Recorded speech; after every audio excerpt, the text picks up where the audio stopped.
बहुत जटिल समस्या है। आज हमारे जो इश्यूज़ है वो इश्यूज़ बहुत भयानक इश्यूज़ है। और आज एलपीजी, लिबरलाइजेशन, प्राइवेटाइजेशन, ग्लोबलाइजेशन, ये हमारे सामने सबसे बड़ी समस्या है। स्पेशल इकोनॉमिक जोन, ये हमारे सामने सबसे बड़ी समस्या है। जो रिटेल मार्केटिंग का मॉल में रूपांतर हो रहा है, ये सबसे बड़ी समस्या है। जो एजुकेशन है, जो शिक्षा है, प्राइमरी एजुकेशन, सेकेंडरी एजुकेशन का सत्यानाश किया जा रहा है। ये शासक वर्ग के द्वारा ये सारा किया जा रहा है। हायर एंड प्रोफेशनल एजुकेशन का प्राइवेटाइजेशन हो रहा है। और जो किसान हैं, किसान के विरोध में कानून बनाए जा रहे हैं। जो मजदूर है उनके विरोध में कानून बनाए जा रहे हैं। तो इतनी सारी भयानक समस्या है। न्यू एजुकेशन पॉलिसी उन लोगों ने इंट्रोड्यूस की, पिछले 30 साल में ये हमें दिखाई दे रहा है। हमारे सामने ये सारा दिखाई दे रहा है। हमारा भविष्य खतरे में है। हमारा भविष्य खतरे में क्यों है? हमारे सामने ये सारी समस्याएं दिखाई दे रही है हमें, मगर इसके पीछे जो रीजन है, ये कारण क्या है? ये सारे परिणाम हमें दिखाई देते हैं, लेकिन इसका बुनियादी कारण क्या है? बुनियादी कारण आप लोगों को समझना होगा। सबसे महत्वपूर्ण जो कारण है, ये एक अगर कहा जाए तो कांग्रेस जाती है तो बीजेपी आती है। बीजेपी और कांग्रेस, कांग्रेस और बीजेपी, कांग्रेस ब्राह्मण का, बीजेपी ब्राह्मण का। तो ये कांग्रेस अगर जाती है तो बीजेपी आती है, और बीजेपी जाती है तो कांग्रेस आती है। ये हमें दिखाई देता है। और दूसरा सबसे बड़ा जो परिणाम है वो क्या दिखाई देता है हमें? इंडिया में एक भी अपोजिशन पार्टी, हमारी मतलब 3.5% ब्राह्मणों की जो विरोधी दल है, जो विरोधी पार्टी है, वो केवल ब्राह्मणों की पार्टी, मतलब 3.5% ब्राह्मणों का दल जो है वही विरोधी पार्टी का भूमिका निर्वहन कर रहा है। इससे हमें ये दिखाई देता है कि 3.5% ब्राह्मणों का ही जो विरोधी पार्टी है वो उनकी है। हमें दिखाई देता है 5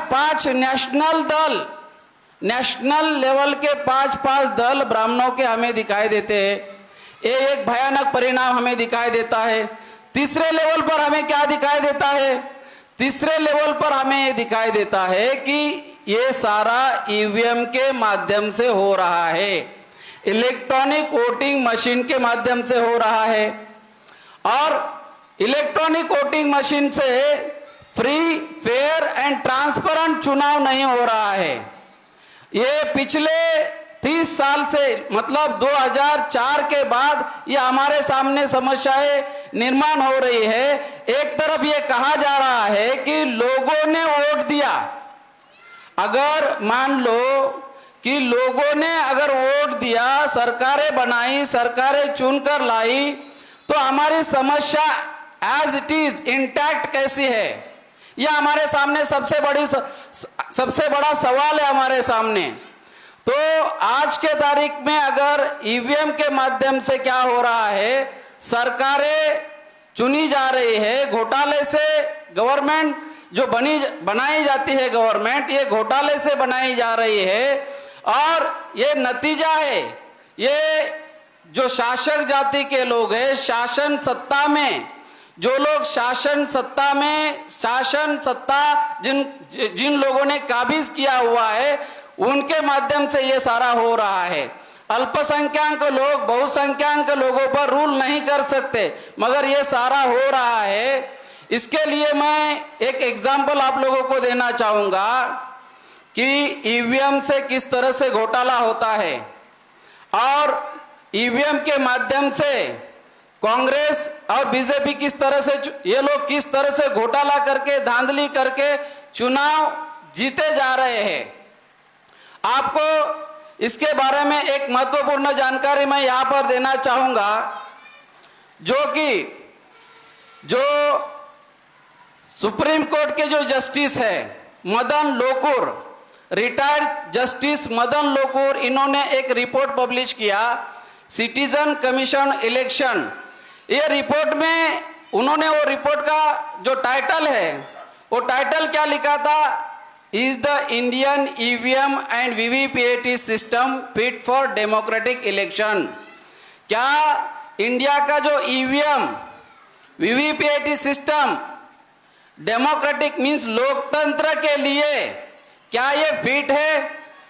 लोकतंत्र के लिए ये जो ईवीएम है, वीवीपीएटी है, क्या ये सही है? तो उन्होंने उसमें लिखा था, इलेक्शन कमीशन के कंट्रोल में पहले बैलेट से जब चुनाव होता था, तो सारे के सारे जो बैलेट का डिस्पैच से लेके इलेक्शन प्रोसेस से लेके सारा का सारा कंट्रोल इलेक्शन कमीशन के अंडर था। मगर अभी क्या हो रहा है, जो election commission as per 324 article के तहत जिनका संविधान निर्माताओं ने ड्यूटी लगाई, जिम्मेदारी लगाई, क्या जिम्मेदारी लगाई? इनकी जिम्मेदारी ये लगाई, संविधान निर्माताओं ने कॉन्स्टिट्यूशनल इंस्टीट्यूशन की जिम्मेदारी ये लगाई, उनके डायरेक्शन में, सुप्रिंटेंडेंस में, डायरेक्शन में, कंट्रोल में इलेक्शन प्रोसेस, इलेक्शन की प्रक्रिया फ्री, फेयर एंड ट्रांसपेरेंट होनी चाहिए। मगर हमें दिखाई क्या देता है, जो उस रिपोर्ट में ये बात लिखी गई कि बैलेट सिस्टम जब था तो बैलेट सिस्टम इलेक्शन कमीशन के कंट्रोल में था। अभी ईवीएम जो अभी हमारे भारत में यूज किया जा रहा है, वो अभी इलेक्शन कमीशन के डायरेक्ट कंट्रोल में नहीं है। ये सबसे भयानक बात आप लोगों को समझना होगा। इलेक्शन कमीशन के कंट्रोल में जिस तरह से बैलेट की जो सारी प्रोसेस होती थी, वो सारा नियंत्रण निगरानी में होता था। मगर इलेक्शन कमीशन के कंट्रोल के बाहर ईवीएम और जो मशीनरी है, वीवीपीएटी हो या जो भी मशीनरी इलेक्शन कमीशन के द्वारा आज जो इस्तेमाल हो रही है, ये ईवीएम वीवीपीएटी इलेक्शन कमीशन के कंट्रोल के बाहर है। ये कौन बोल रहा है? सुप्रीम कोर्ट का जज रिपोर्ट में लिख के बता रहे हैं। अभी इसमें वो क्या बोल रहे हैं कि ये जो मशीनरी है ईवीएम वीवीपीएटी किसके डायरेक्ट कंट्रोल में है? ये गवर्नमेंट के रूलिंग पार्टी के डायरेक्ट कंट्रोल में है। और इसका सबसे बहुत बड़ा मसला क्या है? तो ये जो ईसीआईएल है, जो ईवीएम बनाने वाली कंपनी है, वीवीपीएटी मशीन बनाने वाली कंपनी है, बीईएल है जो ईवीएम बनाने वाली कंपनी है, वीवीपीएटी मशीन बनाने वाली कंपनी है, तो इनके कंट्रोल में भी नहीं है। इसमें जो चिप बनाई जाती है, ये चिप बाहर से ली जाती है। बाहर से चिप लेने के बाद उस चिप में जो प्रोसेस होता है, जो सोर्स कोड होते हैं, वो सोर्स कोड हमारे इलेक्शन कमीशन के लोगों को भी मालूम नहीं है इसमें क्या प्लानिंग होता है, क्या प्रोग्रामिंग हो रहा है। तो ये डायरेक्ट कंट्रोल किसका है? रूलिंग पार्टी का है। और हमारे लोगों को क्या लगता है? Election free, fair and transparent हो रहा है। मगर ये दिखाई ऐसा देता है, लेकिन प्रैक्टिकल में ऐसा नहीं हो रहा है। तो इसमें कौन लोग शामिल है? इसमें किसका बेनिफिट हो रहा है? इससे जो इलेक्शन ईवीएम मशीन्स के द्वारा जो इलेक्शन आज इंडिया में हो रहे हैं, इससे बेनिफिट किसका हो रहा है? केवल 3-3.5% लोगों का बेनिफिट हो रहा है। ब्राह्मण लोगों का बेनिफिट हो रहा है। जिनके पास वोट नहीं है, जिनके पास वोट नहीं है, वो वोटों की चोरी कर रहे हैं। आप लोगों को यह समझना होगा कि आपके वोटों की चोरी कौन कर रहा है। कांग्रेस और बीजेपी ही सेंटर में कैसे आ रहे हैं, सेंटर में पावर में कैसे आ रहे हैं, आप लोगों को यह समझना होगा। तो ये सारा जो घोटाला हो रहा है, धांधली हो रहा है, इसके ऊपर बहुत सारा मसला है, बहुत सारे डिटेल डिस्कशन इसके बारे में बहुत सारा मामला है। तो मैं आपको इतना ही या इस आज के इस मौके पर और एक बात बता के मेरी बात खत्म करना चाहूंगा कि 112 लोगों ने इलेक्शन कमीशन को लेटर लिखा। लेटर में जो बात मैंने आज अभी बताई, ये बात 17 क्वेश्चन किए उन्होंने। 112 लोगों में कौन है? 44 लोग एकेडमिशियन हैं, टेक्निकल है, एक्सपर्ट है। एक्सपर्ट लोग, टेक्निकल लोग, एकेडमिशियन लोग, प्रोफेशनल लोग, ऐसे 44 लोगों ने, और आईएएस लोग, आईपीएस लोग, आईआरएस लोग, जिन लोगों ने चुनाव किया, चुनाव प्रोसेस में थे, रिटायर्ड हुए, ऐसे 68 लोगों ने इलेक्शन कमीशन को सवाल किए। इलेक्शन कमीशन को सवाल पूछा। 17 सवाल में जो अभी मैंने जो बताया उसमें वो एक क्वेश्चन था। तो 17 क्वेश्चन के लास्ट पिछले साल 2 मई 2022 को क्वेश्चन किए थे। उस क्वेश्चन के अभी तक इलेक्शन कमीशन के द्वारा आज तक उसका जवाब इलेक्शन कमीशन ने नहीं दिया। आप सोच सकते हैं कि इलेक्शन कमीशन एक कॉन्स्टिट्यूशनल अथॉरिटी है, संवैधानिक संस्था है। संवैधानिक संस्था इस तरह से किसका रोल प्ले कर रही है, किसके फेवर में काम कर रही है। तो आपको ये जानकर आपको ये समझ में आया होगा कि 3-3.5% ब्राह्मणों का ये व्यवस्था पर, शासन सत्ता पर नियंत्रण बरकरार रखने के लिए money mafia, media, electronic voting machine के माध्यम से ये सारा हो रहा है। आप लोगों को ये सारा समझना होगा। इसके लिए आप लोगों को जो हमारे ऑर्गेनाइजेशन के माध्यम से हम लोग जो प्रचार प्रसार कर रहे हैं, इसका साथ सहयोग करना होगा। और जो मैसेज यहाँ से दिया जाएगा वो लाखों करोड़ों लोगों तक पहुंचाना होगा। इसके लिए लोगों को आने वाले समय में हम लोग लगभग 15 लाख लोगों को ईवीएम के विरोध में, ईवीएम को तोड़ने के लिए तैयार कर रहे हैं। 15 लाख लोगों को। तो बहुत सारे षड्यंत्र हो रहे हैं। तो आप लोगों को आज के इस मौके पर मैं इतनी ही बात कहना चाहूंगा। आपने मेरी बात सुनी, थैंक यू वेरी मच। बहुत बहुत धन्यवाद सर। साथियों, मैं अब जनाब चाँद मोहम्मद साहब, राष्ट्रीय कार्यकारी अध्यक्ष राष्ट्रीय मुस्लिम मोर्चा नई दिल्ली, मैं उनको निवेदन करता हुआ आप आए और अपनी बात रखें। जनाब चाँद मोहम्मद साहब, राष्ट्रीय कार्यकारी अध्यक्ष राष्ट्रीय मुस्लिम मोर्चा नई दिल्ली।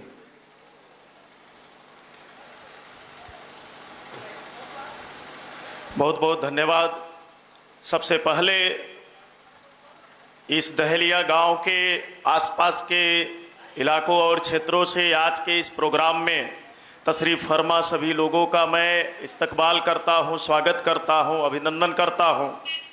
साथियों, पूरे देश में मूल निवासी बहुजनों को जगाने के लिए और इस देश के मजलूमों में इत्तेहाद कायम करने के लिए, भाईचारा कायम करने के लिए और इस देश के मूल निवासी बहुजनों के हजारों समस्याओं के मुक्ति के लिए मूल निवासी नायक मान्यवर वावन मेश्राम साहब लगातार संघर्ष कर रहे हैं। और आज इस देश के संवैधानिक अधिकारों और संवैधानिक संस्थाओं पर हम कहें अनियंत्रित रूप से कब्जा करके हमारे अधिकारों को ख़त्म करने के लिए जिस इलेक्ट्रॉनिक वोटिंग मशीन यानी ईवीएम का इस्तेमाल करके लगातार इस देश में जो संविधान को नहीं मानने वाली हैं, जो संविधान को अधिकारों को खत्म करने वाली ताकतें हैं, लगातार चुन के आ रही है। आज ईवीएम को पूर्णतया भारत में खत्म करने की लड़ाई, ईवीएम की चुनाव प्रणाली से पूर्णतया मुक्ति के लिए मान्यवर वाउन मेश्राम साहब कन्याकुमारी से कश्मीर तक के लिए ये परिवर्तन यात्रा का भाग 2 का आरंभ किया गया। और ये परिवर्तन यात्रा आपके उत्तर प्रदेश में 21 मार्च से आरंभ हुई और 21 मार्च से उत्तर प्रदेश के अलग अलग जिलों में से, कस्बों में से, शहरों में से होते हुए आज आपके इस ग्राम सभा के अंदर परिवर्तन यात्रा पहुंची। साथियों, इस देश में आज जो शासक जाति के लोग हैं वो 3.5% लोग हैं, जिनकी तादाद बेहद कम है, माइक्रो लेवल की लेस है। यानी ये इतने कम तादाद में लोग हैं लेकिन आज पूरे देश के सिस्टम पर काबिज है। तो काबिज होने के लिए इन्होंने इस देश में इलेक्ट्रॉनिक वोटिंग मशीन का इस्तेमाल उस दौर में करना शुरू किया जिस दौर में बहुजन नायक मान्यवर काशीराम साहब इस देश के मूल्यवासी बहुजनों के अंदर उनके वोट के प्रति, उनके अधिकारों के प्रति जब जागृति पैदा कर रहे थे, तो उस जागृति की वजह से समाज के अंदर ये चेतना आई और चेतना आने से समाज के अंदर से आवाज उठी कि वोट हमारा, राज तुम्हारा, नहीं चलेगा, नहीं चलेगा। जब ये आवाज उठने लगी पूरे देश के अलग अलग हिस्सों में, लोग अपने प्रतिनिधि को चुनकर, अपने जनप्रतिनिधि को चुनकर शासन सत्ता की इकाइयों में भेजने लगे, विधानसभाओं और संसद में भेजने लगे, तो ये 3.5% मनुवादियों को ये बात या इस बात का संकट मंडराने लगा, इस बात का खतरा मंडराने लगा कि भविष्य में हम कभी शासक नहीं हो सकते, भविष्य में कभी हम हुक्मरान नहीं हो सकते, भविष्य में आने वाले दिनों में हम सारी संस्थाओं पर और इस देश के सिस्टम पर कब्जा नहीं बनाए रख सकते हैं। इसलिए उन्होंने ये जो बढ़ती हुई जागृति थी कि वोट हमारा, राज तुम्हारा, नहीं चलेगा, नहीं चलेगा, उन्होंने कहा, ईवीएम लाके कहा कि वोट तुम्हारा। काशीराम साहब ने जब ये नारा दिया कि वोट हमारा, राज तुम्हारा, नहीं चलेगा, नहीं चलेगा, तो उनको ये बात समझ में आई कि काशीराम जी ठीक ही कह रहे हैं, क्योंकि ये 85% मूल्यवासी बहुजन समाज ये बहुसंख्य है। जिस दिन ये उसके अंदर चेतना पैदा हो जाएगी कि वोट हमारा और राज तुम्हारा, नहीं चलेगा, नहीं चलेगा, तो हम 3.5% लोग गांव का वार्ड मेंबर यानी सदस्य तक नहीं चुन सकते, देश की पंचायत को पर चुनकर जाने की तो बात छोड़ दीजिए। तो उन्होंने ये नारा दिया काउंटर में बढ़ती हुई वोटों के अधिकारों के प्रति और वोट सही जगह इस्तेमाल करने के प्रति जो जागृति समाज में बढ़ रही थी, उस जागृति को रोकने के लिए ब्राह्मणों ने कहा कि ईवीएम हमारा, वोट तुम्हारा, खूब चलेगा, खूब चलेगा, दबाओ बटन, हम न डिसाइड करेंगे कि वोट तुम्हारा किधर जाएगा। तो आज ईवीएम मशीन लाकर उन्होंने वोट के अधिकार को प्रभाव शून्य करने का काम किया।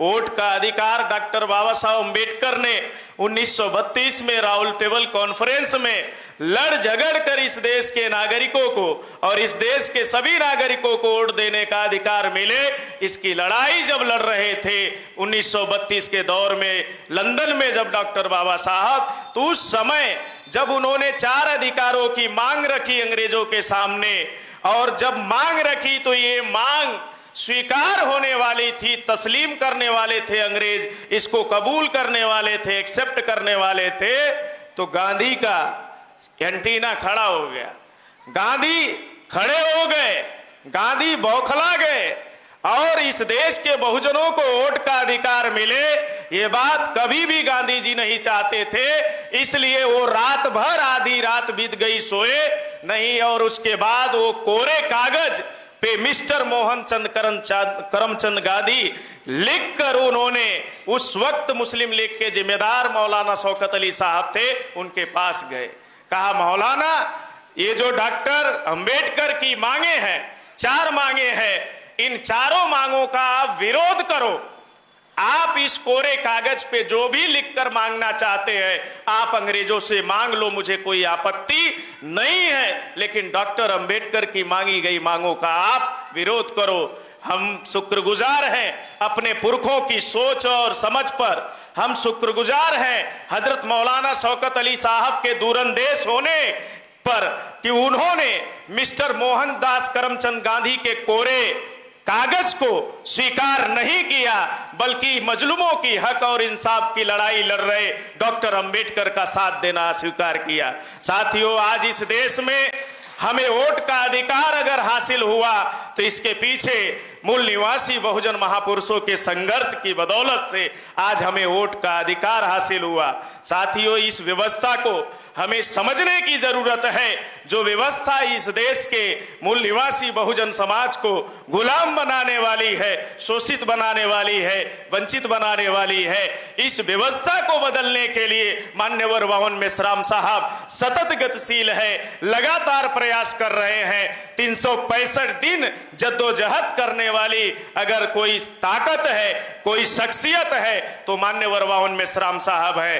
साथियों, आज के तारीख में कोई भी बहुजनों का लीडर जो सो कॉल्ड बहुजनों का लीडर है, आज के तारीख में वो सच बोलने के लिए तैयार नहीं है। लेकिन हमें फक्र है मान्यवर वावन मेश्राम साहब इस देश के मूल निवासी बहुजनों को जगाने के लिए और इस देश के असल सच्चाई से लोगों को वाकिफ कराने के लिए लगातार सफर कर रहे, जद्दोजहद कर रहे। इसलिए मैं कहा करता हूं, You can fool some people for some time, you cannot fool all the people for all the time। यानी कुछ लोगों को कुछ समय के लिए मूर्ख बनाया जा सकता है, लेकिन मान्यवर वावन मेश्राम साहब जैसी शख्सियत जब तक हमारे बीच में जिंदा है, इस देश के मूल निवासी बहुजनों को हमेशा के लिए मूर्ख और गुमराह और गुलाम नहीं बनाया जा सकता।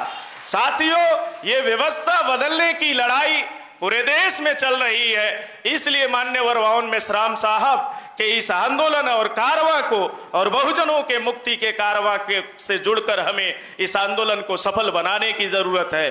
मैं कहा करता हूं कि मेरी नजर में हर वो इंसान मरा हुआ है, मेरी नजर में हर वो इंसान मरा हुआ है जिसके अंदर सच को सच और गलत को गलत कहने की हिम्मत नहीं है। सच बोलने की जरूरत है, सच कहने की जरूरत है और सच के राह पे चलने की जरूरत है। हम चलेंगे तो हम अपने महापुरुषों के कुर्बानियों से जो अधिकार हमें मिले उन अधिकारों को बचा पाएंगे, नहीं एक एक करके अधिकार हमारे समाप्त करते जाएंगे। साथियों, इसलिए इस व्यवस्था को बदलने के लिए हम सभी को कोशिश करने की जरूरत है और मुत्तहिद होने की जरूरत है। मुत्तहिद क्यों होना है?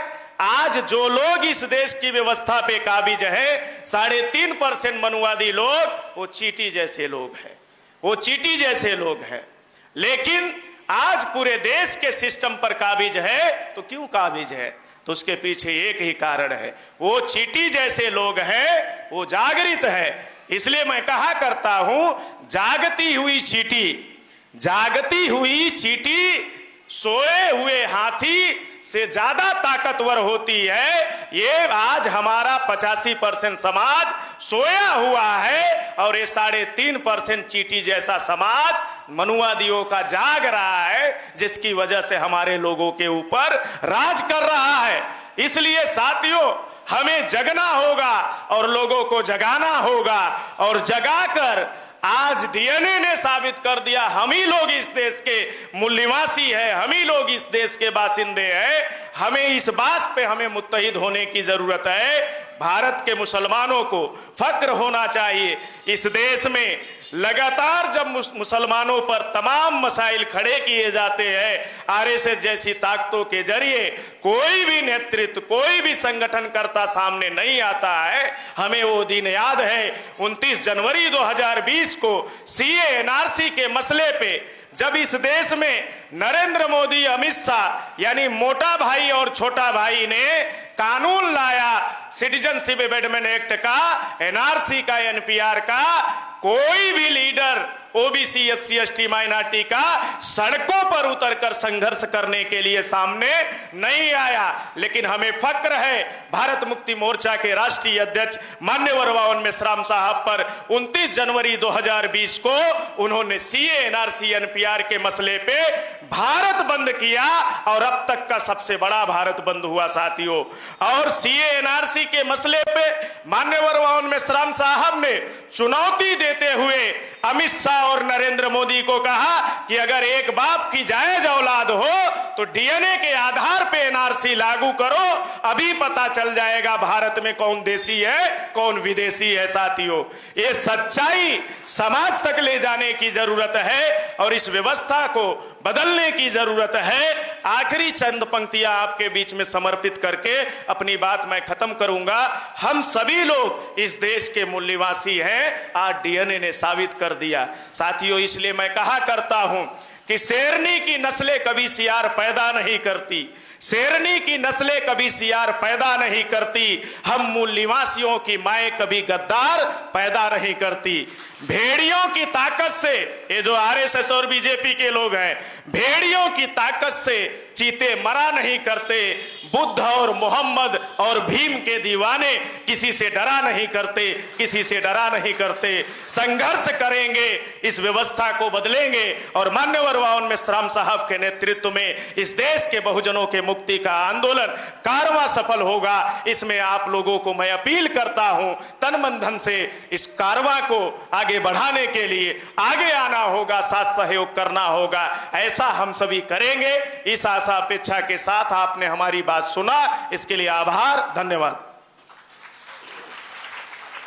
बहुत बहुत धन्यवाद जनाब। साथियों, हम लोग माननीय राष्ट्रीय अध्यक्ष जी को सुनने से पहले एक निवेदन आप लोगों को करना चाहता हूं साथियों कि ये जो ईवीएम भंडाफोड़ राष्ट्रव्यापी परिवर्तन यात्रा है, ये परिवर्तन यात्रा 365 दिन की यात्रा है और इस यात्रा को आप लोगों के साथ सहयोग से लेकर चल रहे हैं। तो साथियों, आप लोगों के साथ सहयोग से ये यात्रा चल रही है, इसलिए जो भी साथी इस आंदोलन को चलाने के लिए, इस आंदोलन को अपनी नस्लों को बचाने के लिए, अपने बच्चों के भविष्य को बचाने के लिए हमें इस आंदोलन के लिए साथ सहयोग करना चाहिए। तो इसके लिए जो भी साथी इस आंदोलन के लिए 100, 200, 500, 1000, 2000 सहयोग करना चाहते हैं तो उन लोगों को इस आंदोलन के लिए सहयोग करना चाहिए। तो आप लोग आकर माननीय राष्ट्रीय अध्यक्ष जी को ये साथ सहयोग करना चाहिए।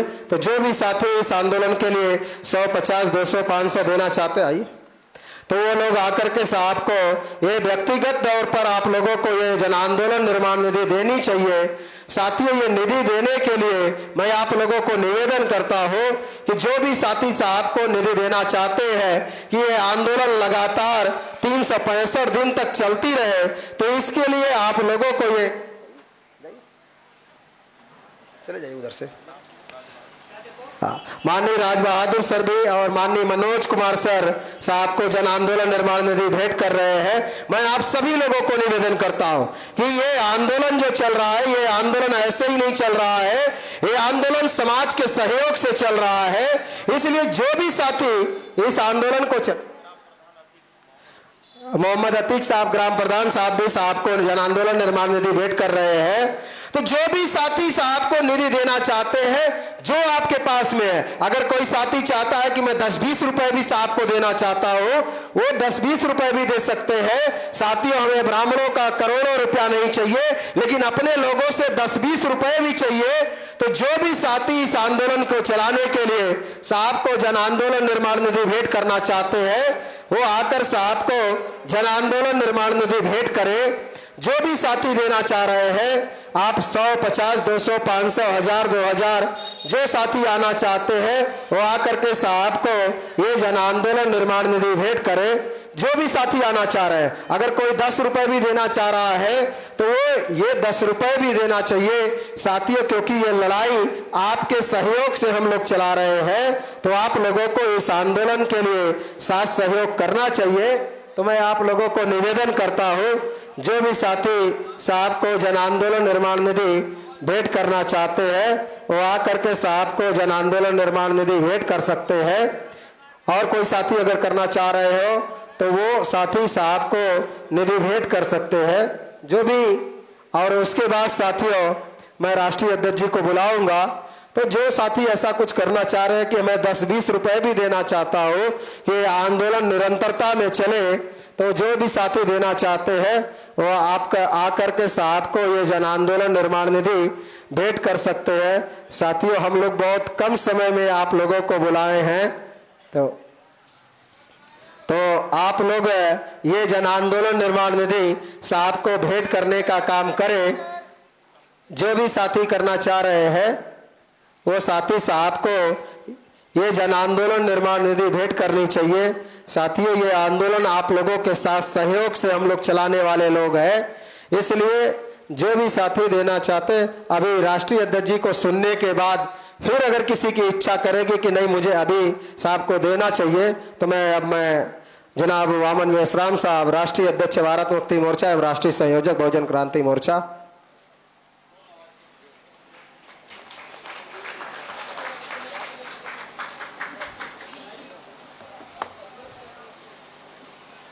हेलो साथियों,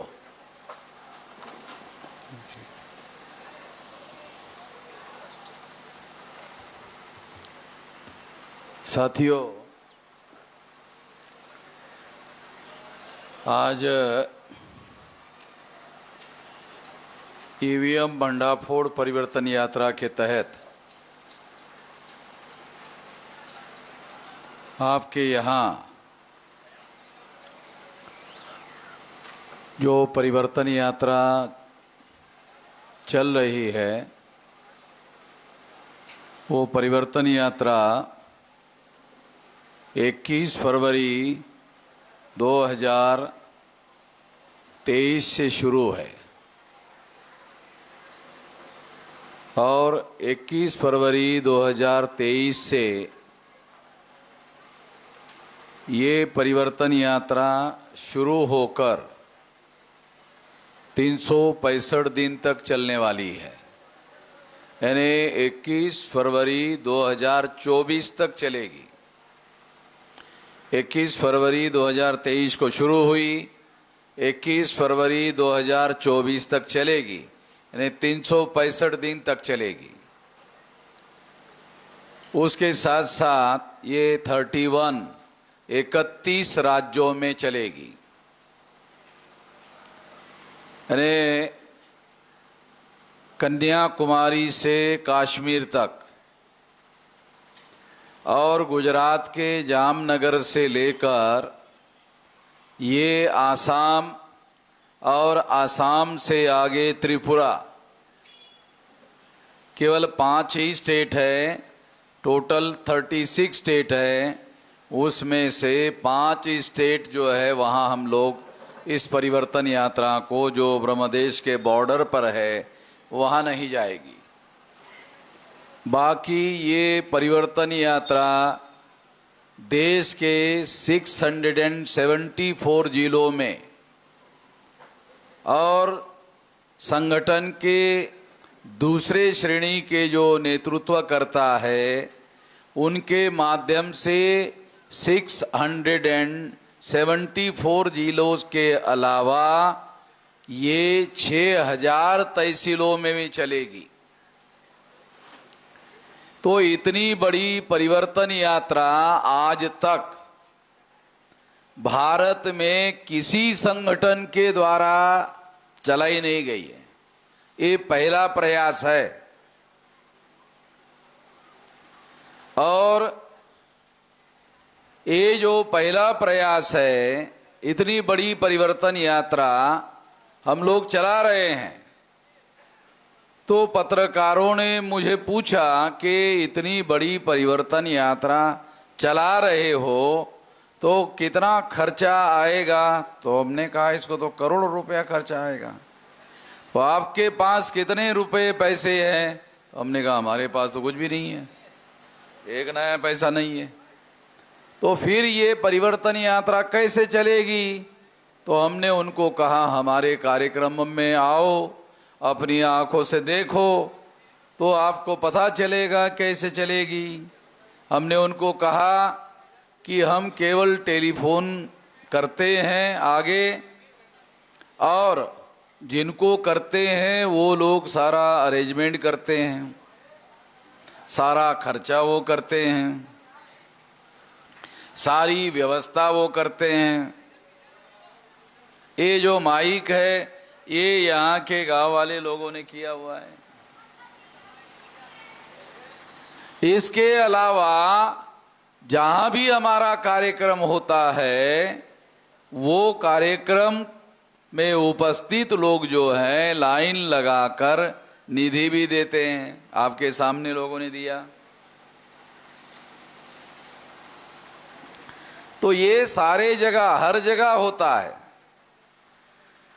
तो हमें करोड़ों रुपए का खर्चा आने वाला है, हमारे पास एक नया पैसा नहीं है, तो ऐसा कार्यक्रम लोग क्यों कर रहे हैं? क्या वजह है? ये वजह भी आप लोगों को थोड़ा बताना जरूरी है।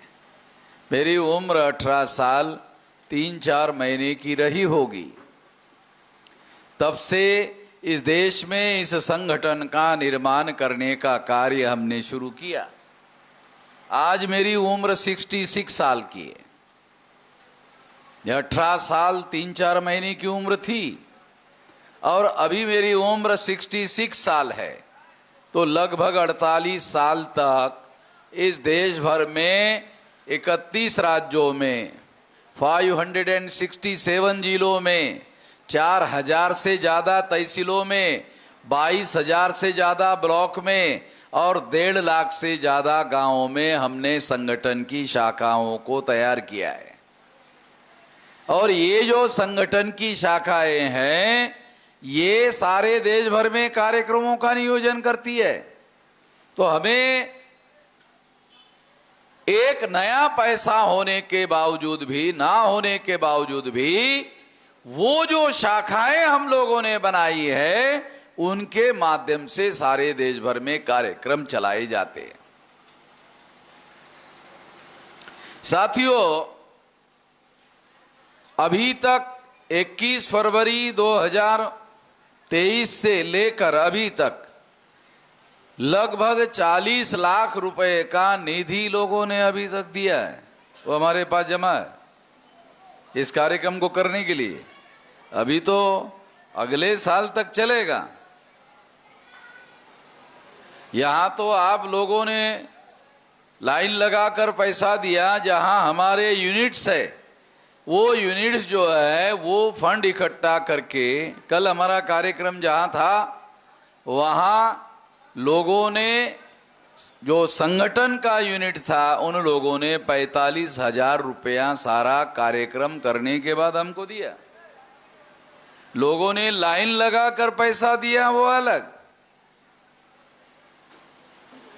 तो इस तरह से हम लोगों को सारे देश भर में संगठन का जाल बिछाने की वजह से एक नए पैसे का खर्चा नहीं आता है, क्योंकि इसके लिए बहुत लंबा जद्दोजहद और संघर्ष किया हुआ है।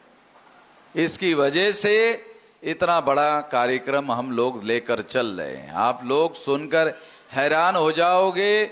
6 अक्टूबर 22 को हमने 4 लाख लोग आरएसएस के हेडक्वार्टर पर नागपुर लेके गए थे। आप में से कुछ लोगों ने सोशल मीडिया में देखा होगा। सारे देश के लोग आरएसएस से डरते हैं। हम आरएसएस का जो हेडक्वार्टर है नागपुर, वहां उनके खिलाफ 4 लाख लोगों का मोर्चा लेकर गए। जब गए तो हेडक्वार्टर को ताला लगाकर भाग गए। तो आरएसएस से सारे देश के लोग डरते हैं और आरएसएस वाले हमसे डरते हैं। क्यों?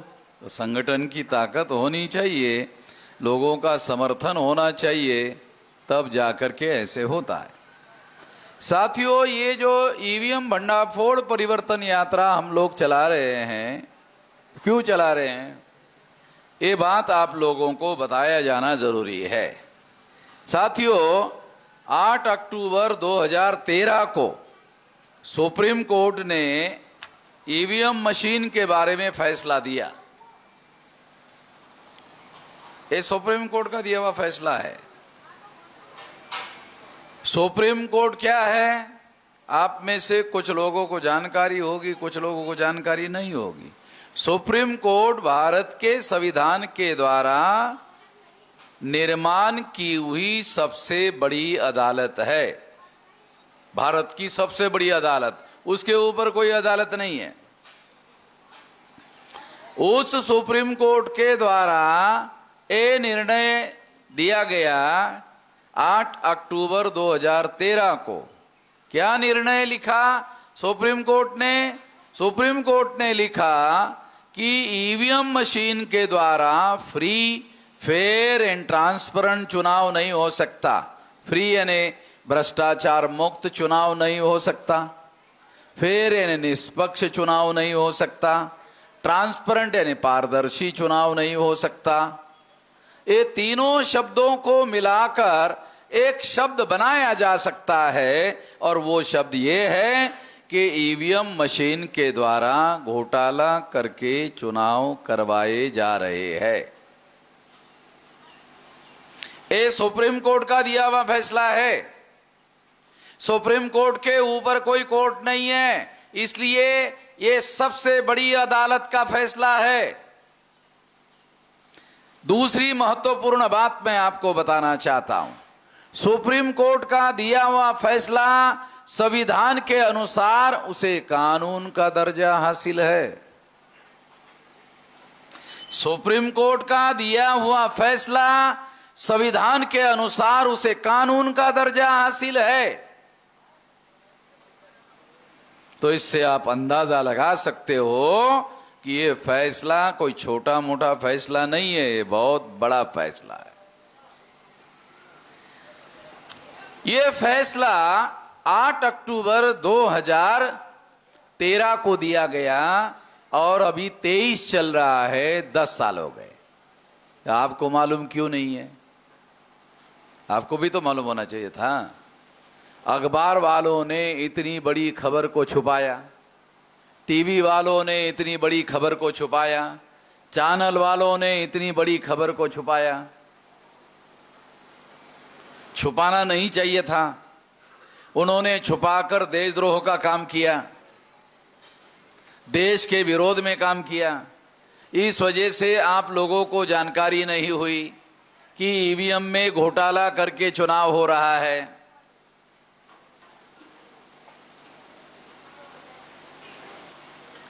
और अगर आपको ये जानकारी दी गई होती तो इसके पहले ही ईवीएम खत्म हो गई होती।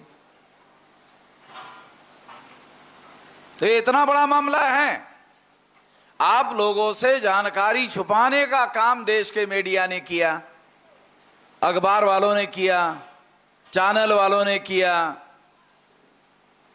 और अगर उन्होंने आपको बताया होता तो आप जानकार हो गए होते। अगर आप जानकार हो गए होते तो मुझे आपके पास 365 दिन का कार्यक्रम बनाकर आने की जरूरत नहीं थी, फिर तो आपको पहले ही मालूम हो गया होता। उन्होंने छुपाया, इसलिए मुझे आपको जानकार बनाने के लिए, जागृत करने के लिए आपके पास आना पड़ा।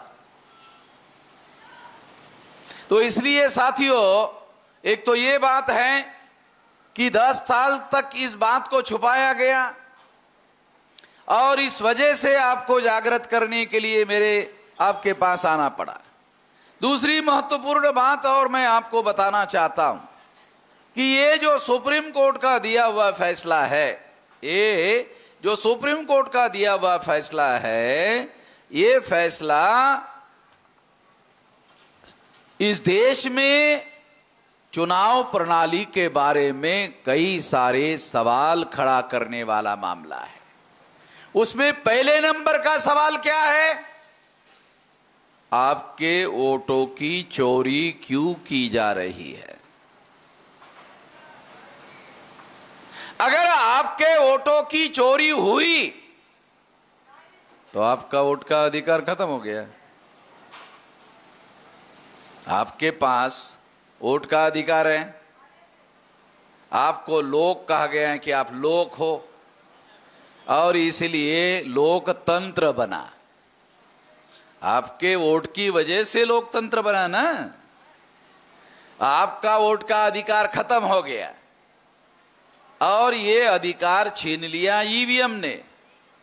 तो इसका मतलब है लोकतंत्र की जगह ईवीएम तंत्र आ गया। तो अभी लोग विधायक को और सांसद को नहीं चुनेंगे। अब लोग जो है लोग जो है वो विधायक सांसद नहीं चुनेंगे, ईवीएम मशीन चुनेगी।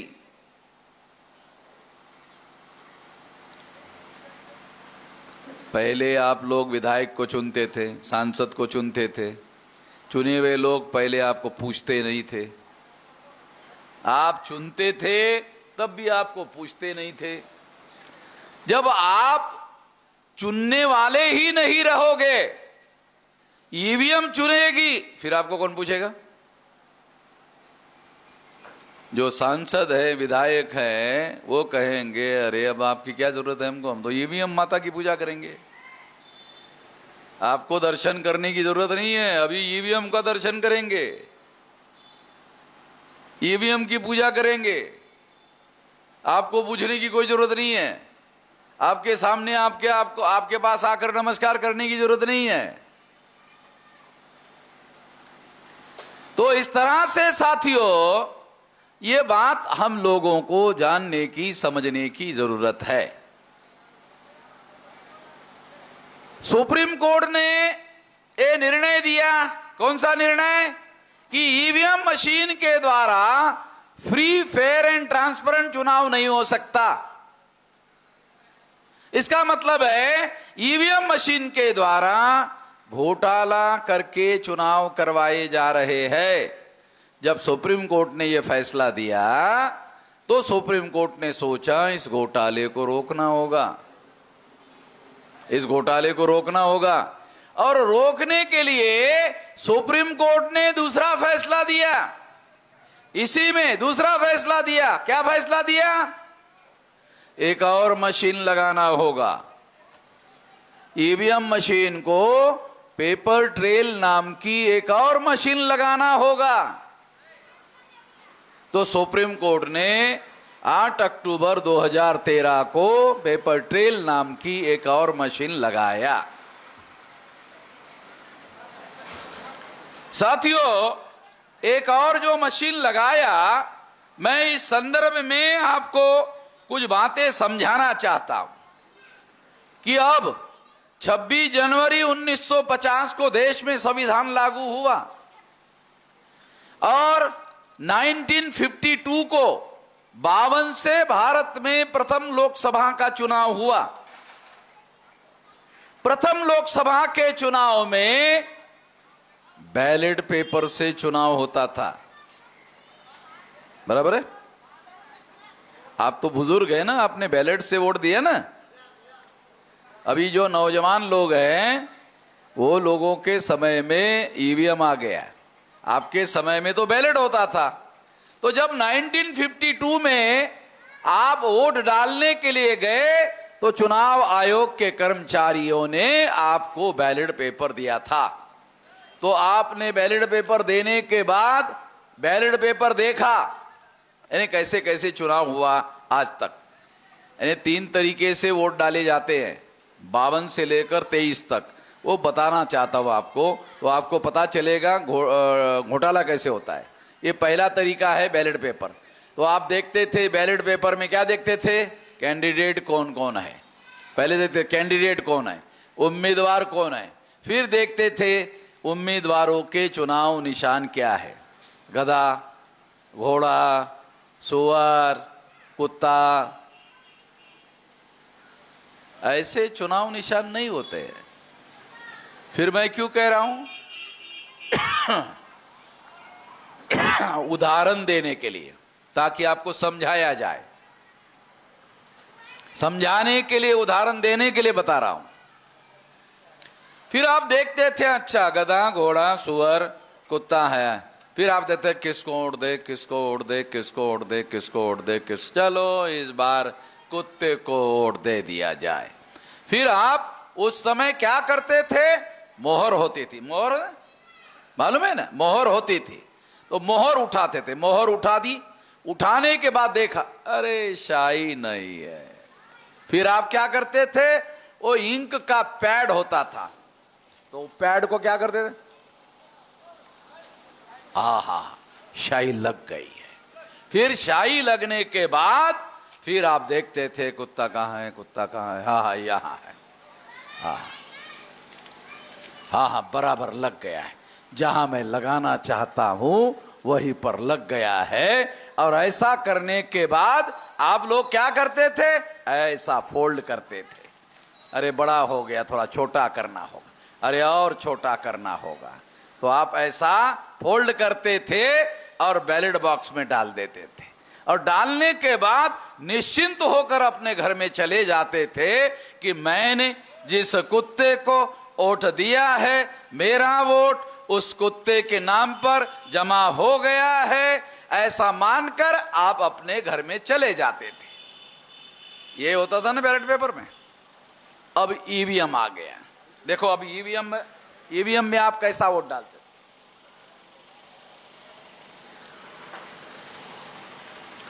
ईवीएम आ गया, आपने बटन दबाया। 2004 में सारे देश भर में ईवीएम लगा, तो आपने बटन दबाया, बटन दबाते ही आपने देखा, क्योंकि आपको देखने की आदत पड़ी हुई है बैलेट पेपर में, तो आपने देखा कि मेरा बटन का जो निशान है वो बराबर जहां मैं लगाया हूं वहां लगा कि नहीं लगा। तो आपने देखा, कुछ दिखाई नहीं दिया, कुछ दिखाई नहीं दिया 2004 में, 2009 में। जब दिखाई नहीं दिया तो आपने क्या सोचा, कहीं इधर उधर तो नहीं गिर गया। आपने देखा इधर उधर तो नहीं गिर गया, तो क्या इधर उधर तो नहीं गिरा। चुनाव आयोग के कर्मचारी ने देखा ये वोटर जो है ये कंफ्यूज हो गया है, तो चुनाव आयोग का कर्मचारी आया वोटर के पास, बूथ में वोटर के पास आया और कहने लगा, वोटर को कहने लगा, चुनाव आयोग का कर्मचारी क्या कहने लगा, हो गया है। वो ऐसा हाथ करता है, वोटर क्या करता है, अच्छा हो गया है, हाँ हो गया है। किधर से आए थे, इधर से आए थे, इधर जाओ, इधर जाओ, इधर जाओ, हाँ इधर जाके उसको हकाल देता है। क्यों, उसको लगता है साला यहां रुकेगा तो फार्म का हंगामा करेगा, इसको भगा देता है चुनाव आयोग का कर्मचारी। और वो आदमी सोचते हुए जाता, पता नहीं साला मेरा वोट किसके नाम पर जमा हो गया। जब बैलेट पेपर पर होता था तो आप निश्चिंत होकर घर में जाते थे, ये सोचकर घर में जाते थे कि मैंने जिस कुत्ते को वोट दिया है, मेरा वोट कुत्ते के नाम पर जमा हो गया है, गारंटी होती थी। मगर जैसे ईवीएम आ गया आप कंफ्यूज होकर घर में गए, पता नहीं साला मेरा वोट किसके नाम पर जमा हो गया। 2004 में, 2009 में ऐसा हुआ। क्यों?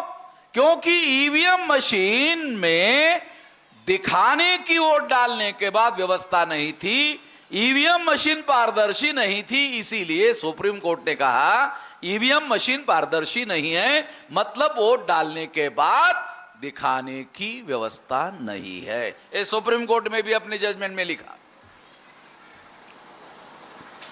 ये दूसरा तरीका हुआ। मगर आपने वोट डाला, वोट तो ईवीएम में गया, आपका वोट ईवीएम मशीन के अंदर चला गया।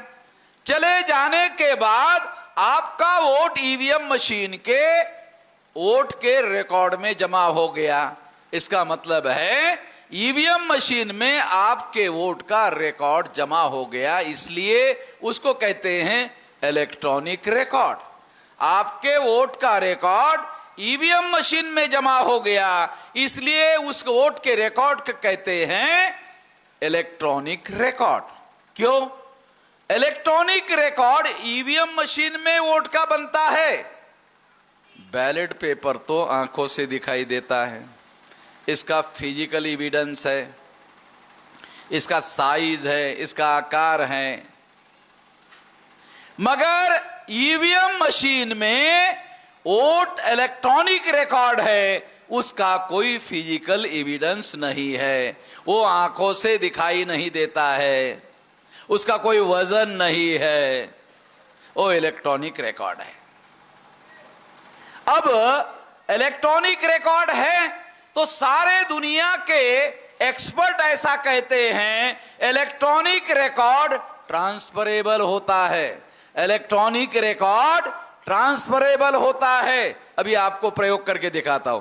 ये मोबाइल इलेक्ट्रॉनिक है, अभी इलेक्ट्रॉनिक रिकॉर्ड ट्रांसफरेबल होता है। अभी आपको प्रयोग करके दिखाता हूं। राम नारायण लखनऊ के एयरपोर्ट पर बैठे हुए हैं और राम प्रसाद दिल्ली में है, उनको मैसेज दे रहे, राम प्रसाद जी मैं लखनऊ के एयरपोर्ट पर बैठा हुआ हूं, मैं थोड़ी देर में फ्लाइट में बैठूंगा, मैं पहली बार दिल्ली आ रहा हूं, मैं दिल्ली जानता नहीं हूं, आप दिल्ली के टर्मिनल 3 पर आइए और मुझे रिसीव करके ले जाइए, नहीं तो मैं भूल जाऊंगा, आपको अनुरोध है आप जरूर आइए।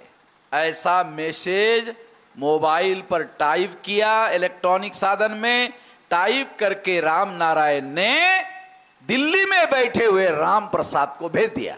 राम प्रसाद को मैसेज चला जाता है, आप मैसेज भेजते हो तो जाता ना। तो इसका मतलब है इलेक्ट्रॉनिक रिकॉर्ड ट्रांसफरेबल होता है। हो गया, प्रूव हो गया। ईवीएम मशीन में आपका वोट का रिकॉर्ड इलेक्ट्रॉनिक रिकॉर्ड है और इलेक्ट्रॉनिक रिकॉर्ड आपके मोबाइल के मैसेज की तरह ये वोट का रिकॉर्ड भी ट्रांसफरेबल है। राम नारायण को आपने वोट दिया, राम नारायण का वोट राम प्रसाद के नाम पर ट्रांसफर हो गया। वोट आपने दिया राम नारायण को, वोट चला गया राम प्रसाद के नाम पर, काउंटिंग हुई, राम नारायण चुनाव हार गए। राम नारायण ने कहा नहीं नहीं नहीं नहीं, मैं चुनाव हार नहीं सकता। तो ये जो पेपर ट्रेल मशीन है, इसमें जो कागज का टुकड़ा निकलता है, वो कागज के टुकड़े की गिनती करो, क्योंकि जो paper trail machine supreme court ने लगाई, जब लगाई तो 2014 में आई, 2014 में आई तो 2014 में आपने बटन दबाया, बटन तो आपने 2004 में भी दबाया था, दिखाई नहीं दिया, 2009 में भी दबाया था, दिखाई नहीं दिया, 2014 में दबाया तो दिखाई दिया, 2004 में दिखाई नहीं दिया, 2009 में दिखाई नहीं दिया, 2014 में पेपर ट्रेल मशीन लगाई तो दिखाई दिया। 7 सेकंड के लिए वो कागज का टुकड़ा वहां आया, डिस्प्ले बोर्ड पर आया और दिखाई दिया। दिखाई दिया, क्या दिखाई दिया? आपने जिसको बटन दबाया, आपका निशान लगा हुआ कागज का टुकड़ा दिखाई दिया। 7 सेकंड तक रुका, 7 सेकंड के बाद कागज का टुकड़ा कट कर बैलेट बॉक्स में गिर गया। तो राम नारायण ने कहा नहीं नहीं, मैं चुनाव हार नहीं सकता, ये पेपर ट्रेल मशीन से अंदर कट कर पड़ा हुआ बैलेट का टुकड़ा, इसकी गिनती किया जाए। कलेक्टर को उसने एप्लीकेशन किया, राम नारायण ने, कलेक्टर ने सुप्रीम कोर्ट के आदेश के अनुसार ऑर्डर दे दिया, भी कागज के टुकड़े की गिनती करो। कागज के टुकड़े की गिनती हुई, राम नारायण ईवीएम में हार गया था, कागज के टुकड़े की गिनती हुई, राम नारायण चुनाव जीत गया। हारा हुआ Ram Narayan paper trail machine में चुनाव जीत गया। कैसे? यही बताता हूं। यही सारा घोटाला जो है ना, यही तो समझाने के लिए सारे देश भर में घूम रहा हूं। आपको यह बताना है कि आपने जब ईवीएम में वोट डाला तो आपका वोट ईवीएम मशीन में गया, ईवीएम मशीन में गया, आपका इलेक्ट्रॉनिक रिकॉर्ड तैयार हुआ। इलेक्ट्रॉनिक रिकॉर्ड ट्रांसफरेबल है, यानी किसी के नाम पर आपने दिया, किसी के नाम पर ट्रांसफर हो सकता है। ईवीएम मशीन में ऐसा होता है। इसलिए सुप्रीम कोर्ट ने इस घोटाले को रोकने के लिए पेपर ट्रेल मशीन लगाया। काय के लिए लगाया? कि ईवीएम में घोटाला होता है, वोट ट्रांसफर होता है, इसलिए कागज का टुकड़ा बैलेट बॉक्स में गिर गया। अब कागज के टुकड़ों में घोटाला नहीं होता है, वो आपको बताता हूं कैसे नहीं होता है, ताकि आपको पता चले। अब ये बैलेट पेपर है, आपने यहां साइकिल पर वोट दिया, स्टैंप लगाए साइकिल पर, यहां पर आपने हाथी पर लगाया। एक स्टैंप आपका, निशान आपका हाथी पर लगा है और यहां साइकिल पर लगा है। तो साइकिल पर लगा हुआ वोट हाथी पर ट्रांसफर नहीं हो सकता, हाथी पर लगा हुआ स्टैंप साइकिल पर ट्रांसफर नहीं हो सकता। क्यों? ये दो अलग अलग स्टैंप लगे हुए हैं, एक हाथी पर लगा हुआ है, एक साइकिल पर लगा हुआ है, आंखों से दिखाई दे रहा है, अलग अलग है, फिजिकल एविडेंस है। इलेक्ट्रॉनिक रिकॉर्ड का कोई फिजिकल एविडेंस नहीं है, इसलिए ट्रांसफर होता है, मगर इसका फिजिकल एविडेंस है, दो अलग अलग एविडेंस है, दो अलग अलग वोट है। ये अलग अलग वोट किसी एक आदमी के नाम पर ट्रांसफर नहीं हो सकते। अरे समझ में, क्योंकि अलग अलग स्टैंप लगा हुआ है।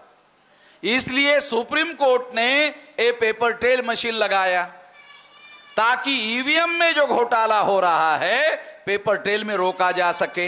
ईवीएम में इलेक्ट्रॉनिक रिकॉर्ड है, इलेक्ट्रॉनिक रिकॉर्ड ट्रांसफरेबल होता है। ये फिजिकल एविडेंस है, उसमें फिजिकल एविडेंस नहीं है। ये फिजिकल एविडेंस के दो अलग अलग वोट है, ये अलग अलग वोट किसी दूसरे के नाम पर ट्रांसफर नहीं हो सकते, क्योंकि अलग अलग चुनाव निशान लगे हुए हैं। इस वजह से क्या हुआ? राम नारायण का वोट राम प्रसाद के नाम पर ट्रांसफर हो गया था ईवीएम में, मगर पेपर ट्रेल में क्या हुआ? पेपर ट्रेल में राम नारायण का